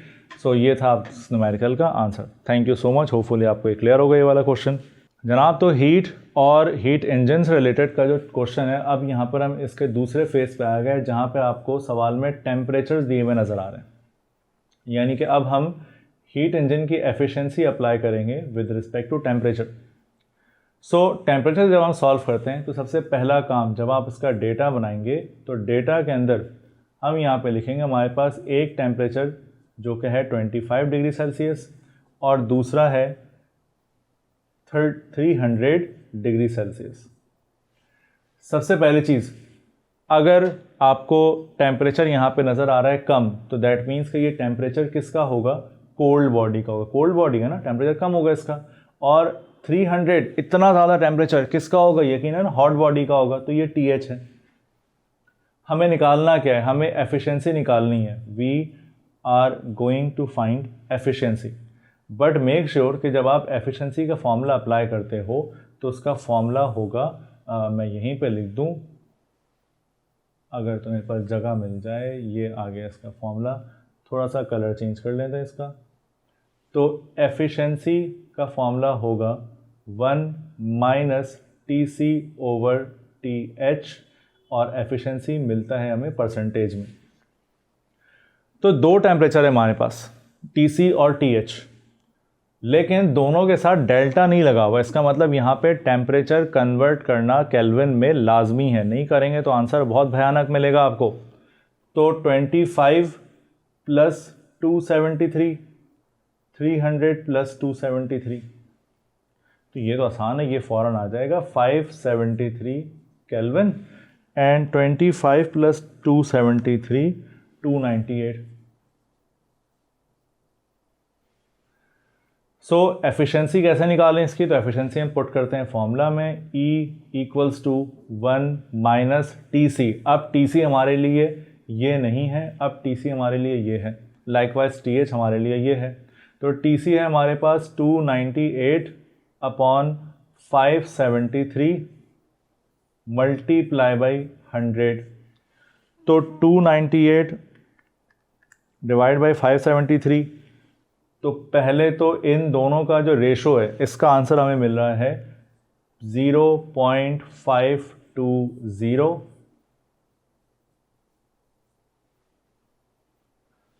1 से जब आप माइनस कराएंगे तो हमें मिलेगा 0.479 मल्टीप्लाई बाई 100, तो ये होगा 47.9%, और इसको हम लिख सकते हैं 48%। तो मशीन की जो एफिशिएंसी, मशीन से मुराद जो हीट इंजन की एफिशिएंसी हमें मिल रही है वो मिलेगी यहाँ पे 48% या 47.9%, दोनों की फॉर्म में लिखेंगे, आंसर सही माना जाएगा। तो ये था आपका जवाब क्वेश्चन का। होपफुली आसान सा न्यूमेरिकल लगा होगा, समझ भी आया होगा। इससे रिलेटेड क्वेश्चन और इससे रिलेटेड तमाम चीज़ें आपको आपके जो इसके वेबसाइट में हमें ज़रूर हम अपलोड करेंगे। रिलेटेड क्वेश्चन इसके सारे 25 ईयर्स तक के सॉल्व करिएगा खुद से, well and good. Thank you so much class. जनाब चैप्टर नंबर 11 यानी कि हीट का एक सबसे इम्पॉर्टेंट क्वेश्चन और लेंदी क्वेश्चन और मुश्किल क्वेश्चन भी, लेकिन हम करेंगे सॉल्व इसको बड़ी आसानी से। यहाँ पे लिखा हुआ है the low temperature reservoir of a Carnot engine is at 7 degree Celsius. Low temperature का मतलब temperature of cold body given है हमें 7 degree Celsius, has an efficiency of 40%। तो हमारे पास इसकी एफिशिएंसी दी हुई है 40%। अब it is desired to increase efficiency. Desired का मतलब क्या है कि हम चाह रहे हैं कि एफिशिएंसी इसकी 40 से बढ़ जाए और कितनी हो जाए 50%। तो ये हमारे पास हो गया E2 50%। By how much degree the temperature of hot reservoir भी इंक्रीज्ड। तो कितना ज़्यादा हॉट रिजर्वायर में इंक्रीज होगा, assuming that low temperature to be same, यानी कि जो लो टेम्परेचर आपको जो वैल्यू दी हुई है वो दोनों एफिशिएंसी में सेम रहेगा। यानी कि हम सबसे पहले लिखते हैं TC। हमारे पास TC की वैल्यू गिवन है 7 degree Celsius. 7 degree Celsius kelvin में कितना हो जाएगा, तो 273 प्लस कर दिया हमने इसमें, तो ये आएगा 280 केल्विन। हमें एक एफिशिएंसी जो पहले की एफिशिएंसी थी वो गिवन है 40%, यानी कि 0.4 in decimal.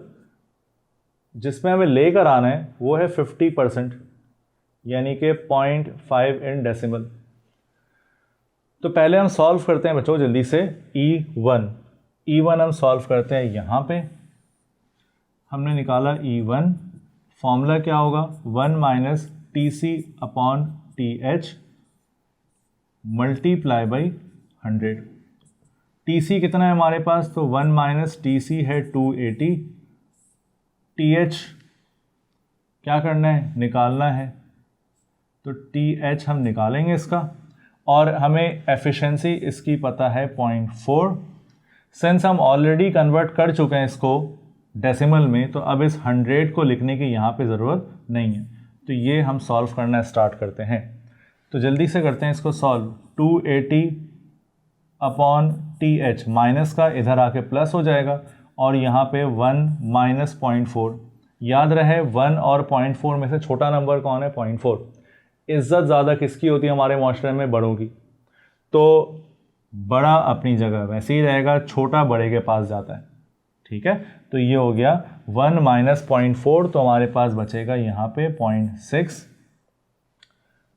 280 upon TH cross multiply कराएंगे तो हमारे पास TH कितना आ जाएगा, तो TH विल बी 280। मैं यहीं पे लिख रहा हूँ शॉर्ट में क्योंकि इतना स्पेस नहीं है मेरे पास यहाँ पे। तो 280 अपॉन 0.6 इक्वल्स टू TH आएगा। तो 280.6 से जब डिवाइड होगा तो हमारे पास आंसर आ जाएगा इसका 466.6 केल्विन। अच्छा, अब हम आते हैं दूसरे पार्ट पे, यानी कि E2 के लिए फॉर्मूला दोबारा वही यूज़ होगा, 1 minus TC upon TH multiply by 100। Efficiency 2.5, 1 minus, अब कोल्ड बॉडी हमसे कह रहा है कि हम अज्यूम करेंगे कि सेम है, तो मतलब जो कोल्ड बॉडी का टेम्परेचर हमने E1 के लिए यूज़ किया था वही हम बाद में भी यूज़ करेंगे क्योंकि सेम रखा हुआ है। तो ये हो जाएगा यहाँ पे भी 280 अपॉन TH, अरेंजिंग देम, तो ये हो गया 280 अपॉन TH माइनस इधर आके प्लस हो जाएगा, and 1 minus 0.5। So 1 minus 0.5 is again क्या आएगा, 0.5 आ गया। तो क्रॉस मल्टीप्लाई कराते हैं, TH हमारे पास तैयार होगा, दूसरा वाला भी। तो ये हो गया 280 अपॉन 0.5, तो TH कितना मिलेगा हमें, इज 560 केल्विन। अब हमारे पास दो टेम्परेचर नज़र आ रहे हैं आपको, एक पहला एक दूसरा। हमसे निकालने कह रहा है कि how much degree the temperature of hot reservoir be increased. Increase का मतलब क्या है कि हम यहाँ पे डेल्टा निकालने वाले हैं, चेंज निकालने वाले हैं। तो चेंज मैं यहाँ पे निकाल रहा हूँ आखिर में, तो ये हो जाएगा delta T H. Hot body में कितना चेंज आ रहा है टेम्परेचर में, तो हम TH2 बड़े वाले को छोटे वाले से करा देंगे माइनस, सिंपल एज दैट। तो क्या हो जाएगा ये माइनस होके, तो 560 minus 466.6। So change in temperature of hot reservoir will be, kelvin में आएगा ये। तो आप जब इससे माइनस कराएंगे तो हमारे पास आंसर आएगा 93.4 केल्विन। वेरी इंपॉर्टेंट क्वेश्चन, लाजमी स्टूडेंट्स इसको प्रैक्टिस करिएगा और इससे रिलेटेड जो MCQs हैं और जो न्यूमेरिकल्स हैं वो आपके वेबसाइट पे आपको मिल जाएगा, आपके पेज पे इसको तो ज़रूर सॉल्व करने की कोशिश करिएगा। होपफुली आपको समझ में आया होगा ये न्यूमेरिकल। प्रैक्टिस करें, प्रैक्टिस से चीज़ें और आसान होंगी। Thank you so much. सलाम क्लास। एक और क्वेश्चन चैप्टर 11 का हीट इंजन से अगेन, लेकिन थोड़ा सा डिफरेंट स्टाइल में। आपको यहाँ पे सवाल में नज़र आ रहा होगा, heat engine performs work 2.9 × 10⁻6 what. What English वाला नहीं, फिजिक्स वाला वॉट क्या होता है, पावर का यूनिट। तो हम लिखेंगे पावर की वैल्यू में यहाँ पे दी हुई है 2.6 10⁻6 वॉट पर आवर, यानी कि फॉर 1 आवर। हमें टाइम भी पता है यहाँ पे 1 घंटा, 1 आवर यानी कि सेकंड में कितना हो जाएगा 3600 seconds. And rejects 2500 joule of heat. अगर हम हीट का डायग्राम याद रखते हो तो ये अगर हॉट बॉडी है, बीच में हमारे पास हीट है यानी कि हीट इंजन है, और यहाँ नीचे हमारे पास था कोल्ड बॉडी और हम यहाँ पे करते थे वर्क। तो हीट कहाँ पे रिलीज़ करेंगे हम, कोल्ड बॉडी में। गुड, तो ये आ जाएगा कोल्ड बॉडी में हीट इसकी ज़ाया होगी। तो हीट रिजेक्ट का मतलब कौन सी हीट दी हुई हमें, QC गिवन है हमें। हमसे कह रहा है कि what is the efficiency of the engine. अब अगर मैं आपको एफिशिएंसी का फॉर्मूला बताऊं तो एफिशिएंसी वर्क निकाल लेंगे हम। तो फॉर्मूला आता है एफिशिएंसी का work upon QH multiply by 100। Work आ जाएगा, QH निकालना पड़ेगा। सबसे पहला काम, अगर तो पावर दिया हुआ है, रिक्वायर्ड में हम क्या लिखेंगे, तो रिक्वायर्ड में हमने ऑलमोस्ट हर चीज़ मेंशन की है, QC भी मेंशन करनी है 2500 जूल। रिक्वायर्ड में क्या है, हमसे निकालने कह रहे हैं व्हाट इज़ द एफिशिएंसी, तो हम निकालेंगे E कितना आएगा, हमें ये निकालना है। तो वही सबसे पहला काम, जब हम E निकालेंगे तो E निकालने के लिए आप सबसे पहले तो इसमें क्या करेंगे, पहले हम पावर को सॉल्व करते हैं। पावर, चलिए ये कलर अच्छा है। पावर का फॉर्मूला होता है क्या, वर्क अपॉन टाइम। तो पावर मल्टीप्लाई बाई टाइम किसके बराबर हो जाएगा, वर्क के। पावर क्या दी हुई है हमें, 2.6 10⁻6। एंड अस्सलाम क्लास, चैप्टर 11 से एक और न्यूमेरिकल हीट इंजन के टॉपिक का, लेकिन थोड़ा सा डिफरेंट स्टाइल में। हमसे यहाँ पे कह रहे हैं कि एक हीट इंजन है that performs 2.9 exponent 6 what work. यानी कि जब आपको ये दिखेगा वॉट, तो वॉट देखते ही आपके दिमाग में आएगा कि यार ये यूनिट तो हमें सुना सुना लग रहा है, और ये यूनिट होता है किसका, पावर का। पावर का जो यूनिट हम यूज़ करते हैं वो वॉट है। तो ये हमें यहाँ पे गिवन है 2.9 × 10⁻6 वॉट। पावर पता है, time 1 hour that is 3600 second. And हमें निकालना क्या है, हमसे यहाँ पे कह रहे हैं क्वेश्चन में कि आपसे कह रहे हैं कि भाई 1 आवर टाइम है and it rejects heat 2500 joule. Reject का मतलब क्या है, रिजेक्ट का मतलब होता है रिलीज़ करना, ज़ाया करना। कहाँ रिलीज़ कर रहा है ये, तो हीट इंजन हीट एब्जॉर्ब करता है किससे, हॉट बॉडी से, और हीट रिलीज़ करता है किस पे, कोल्ड बॉडी पे। तो हीट रिजेक्ट का मतलब रिलीज़ कर रहा होगा किस पे, कोल्ड बॉडी की तरफ। तो हमें ये QC गिवन है, तो QC हमारे पास है 2500 जूल। रिक्वायर्ड क्या है, तो हमसे कह रहे हैं कि व्हाट इज़ द एफिशिएंसी, हमें ई निकालना है। ठीक है, हमें क्या निकालना है, हमें ई निकालना है। E is efficiency. तो अगर मैं एफिशिएंसी का फॉर्मूला देखता हूँ तो एफिशिएंसी का फॉर्मूला होता है 1 minus Q C upon Q H multiply by 100। तो हमें एफिशिएंसी निकालने के लिए एक तो ये फॉर्मूला भी मिल सकता है, दूसरा फॉर्मूला है एफिशिएंसी का हीट रिगार्डिंग, वो है work upon Q H multiply by 100। तो ज़ाहिर है आसान फार्मूला जो है वो ये वाला है, हम इससे सॉल्व करेंगे। वर्क कैसे निकालेंगे, तो पावर पता है, पावर से वर्क पे पहुंचेंगे, लेकिन हमें क्यू एच भी नहीं पता, तो हम क्यू सी को यूज़ करके क्यू एच निकालेंगे।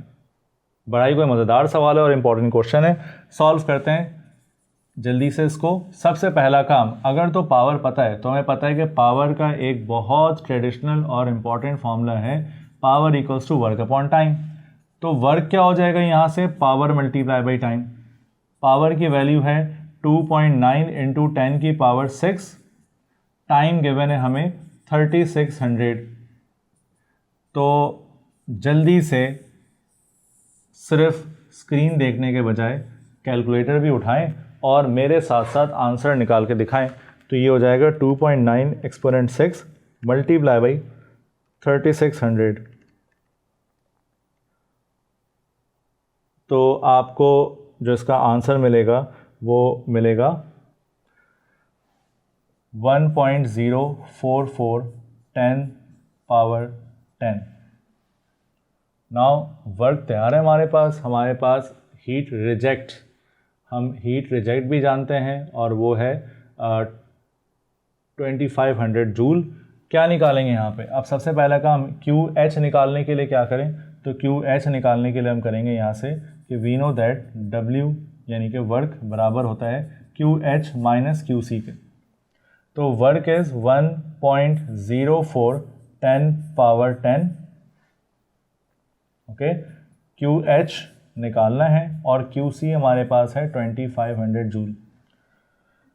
तो 1.04 10 power 6 plus 2500 joule equals to Q H.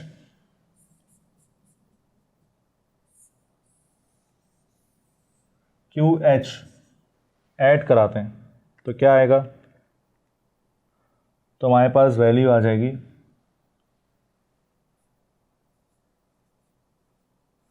इसकी, हम निकालते हैं। अस्सलाम class, chapter 11 heat engine topic का एक और इम्पॉर्टेंट और एक आसान सा न्यूमेरिकल 10 ईयर में आया हुआ सवाल जो कि आपके सामने है। A heat engine work at the rate of 500 kilowatt. सबसे पहला काम 500 kilowatt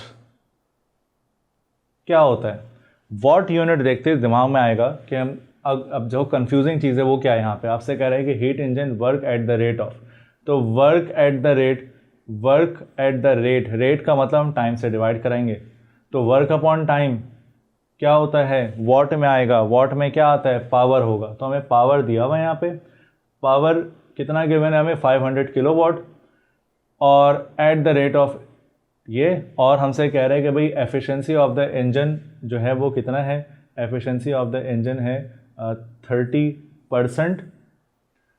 calculate the loss of heat, हम कितनी हीट ज़ाया कर रहे हैं पर आवर, मतलब हमें टाइम भी पता है, तो टाइम पता है हमें 1 आवर, दैट इज़ 3600 सेकेंड। तो अगर हमें एफिशिएंसी भी गिवन हो और हमसे कह रहा है कि हीट लॉस कितना करेगा मशीन या इंजन, हमें पता है कि जो हीट इंजन की डायग्राम है, ब्लॉक डायग्राम है, वो ये है कि हमारे पास एक हॉट बॉडी होगा, एक हमारे पास कोल्ड बॉडी होगा और ये वर्क भी करेगा। तो हीट एब्जॉर्ब का ये हमारे पास इंजन है, तो हीट एब्जॉर्ब करेगा क्यू एच पे और हीट लूज़ करेगा किस पे, क्यू सी पे। तो हमें निकालना क्यू सी है। तो एफिशिएंसी के लिए सबसे आसान फॉर्मूला जो यहाँ पे सूटेबल होगा वो है work upon Q H multiply by 100, फिर हम निकाल लेंगे क्यू सी। लेकिन हमें यहाँ पे क्या क्या चीज़ें जो पता नहीं है, एक तो हमें यहाँ पे क्या नहीं पता, एक तो हमें डायरेक्टली वर्क नहीं पता, तो हमें पावर दिया हुआ है, पावर से हम क्या निकालेंगे, वर्क। तो चलिए सबसे पहले स्टार्ट हम यहीं से करते हैं। वी नो दैट, अच्छा रिक्वायर्ड ही पहले लिख लेते हैं, इसको मैं मिटा दूँ ताकि आपके पास चीज़ें हों। रिक्वायर्ड क्या है यहाँ पे, तो हमें रिक्वायर्ड निकालना है यहाँ पे QC, कितना हीट लूज़ कर रहा है ये। अच्छा अब क्या है कि जब हम सॉल्यूशन पाएंगे इसके, तो हमसे कह रहे हैं कि सबसे पहला काम पावर, लेकिन पावर हमें गिवन है किलोवाट में। किलोवाट से जब हम वाट में आएंगे तो हम इसको मल्टीप्लाई बाय किससे कराएंगे, 1000 से। तो मल्टीप्लाई जब आप कराएंगे तो आपके पास 500 मल्टीप्लाई बाय 1000, तो वैल्यू होगी इसकी। तो जब हम पावर निकालेंगे तो पावर निकालने के लिए इसको पहले कन्वर्ट करेंगे किलोवाट में। तो किलोवाट हमें गिवन है इस वक्त 500, और जब हम किलोवाट से वाट में आएंगे तो हम इसको मल्टीप्लाई कराते हैं 1000 से, तो ये हो जाएगा हमारे पास 500 इंटू 10 की पावर 3 वाट। अब यहाँ से स्टार्ट करते हैं हम सॉल्यूशन वाला पार्ट। तो सॉल्यूशन के अंदर सबसे पहला we know that power is work upon time. Power कितना है हमारे पास, तो पावर है 500 एक्सपोनेंट 3, टाइम मल्टीप्लाई होगा इससे आके, तो ये हो जाएगा 3600 इक्वल्स टू W। और हमारे पास वर्क कितना आएगा, तो वर्क आ जाएगा यहाँ पे 500 इंटू 36, यानी कि इस वैल्यू को जब मैं 3600 से मल्टीप्लाई करा दूंगा तो हमारे पास वैल्यू आ जाएगी 1.8 इंटू 10 की पावर 9 जूल। यह आ गया वर्क। अब हम क्या निकाल सकते हैं इससे, तो हम इससे निकाल सकते हैं QH। QH कैसे निकलेगा, so we know that efficiency is work upon QH multiply by 100। अब परसेंटेज से जब मैं डेसिमल में आऊँगा तो ये बन जाएगा 0.3। सो यहाँ पर ऑटोमेटिकली अब हमें 100 लिखने की ज़रूरत नहीं पड़ेगी, तो ये हो जाएगा 0.3 equals to 1.8 exponent 9 upon QH। मुझे स्पेस चाहिए तो मैं इस डायग्राम को रब कर दूं। ये डायग्राम आपने बहुत दफ़ा बनाई होगी, जब आप थ्योरी में होंगे आप मुसलसल इस डायग्राम को प्रैक्टिस करते होंगे, ऐसा मुझे लगता है। होपफुली आपके साथ भी ऐसा ही हो। तो QH equals to 1.8 into 10 power 9 divided by 0.3। तो QH क्या मिलेगा हमें डिवाइड करा के, और ये आ जाएगा जूल में। तो डिवाइड बाई 0.3 हम इसी को कर दें तो हमारे पास वैल्यू आ जाएगी इसकी 6 इंटू 10 पावर 9। सो फाइनली अब हम तैयार हैं फॉर्मूला के लिए। वी नो दैट कि वर्क डन बराबर होता है QH minus QC। Work done. So finally everyone, chapter 11 के जितने टॉपिक्स हैं उससे कुछ क्वेश्चंस हमने आपके सामने सॉल्व करके दिखाएं। होपफुली आपको समझ आया होगा, होपफुली आपको आसान लगा होगा, होपफुली आपको ये हुआ होगा कि न्यूमेरिकल्स के लिए हम किस तरह से फॉर्मूला प्रेडिक्ट करेंगे। फॉर्मूला पेज से हम फॉर्मूला भी देख सकते हैं, उसको हम न्यूमेरिकल में अप्लाई करेंगे, अप्लाई करके आंसर निकालेंगे। अब जाहिर है ये हर टॉपिक का एक एक पोर्शन लिया गया है न्यूमेरिकल के लिए। आपको इससे रिलेटेड तमाम न्यूमेरिकल आपको 10 ईयर या 25 ईयर्स तक हम जाएंगे और 25 ईयर्स तक के तमाम क्वेश्चन आपको मिलेंगे, आपको आपके पेज पे, वेबसाइट पे।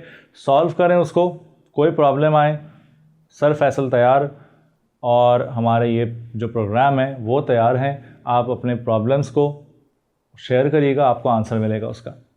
तो thank you for watching chapter 11 numerical and short theory, और इसके हम MCQs के ऊपर भी आएंगे चैप्टर 11 के लिए।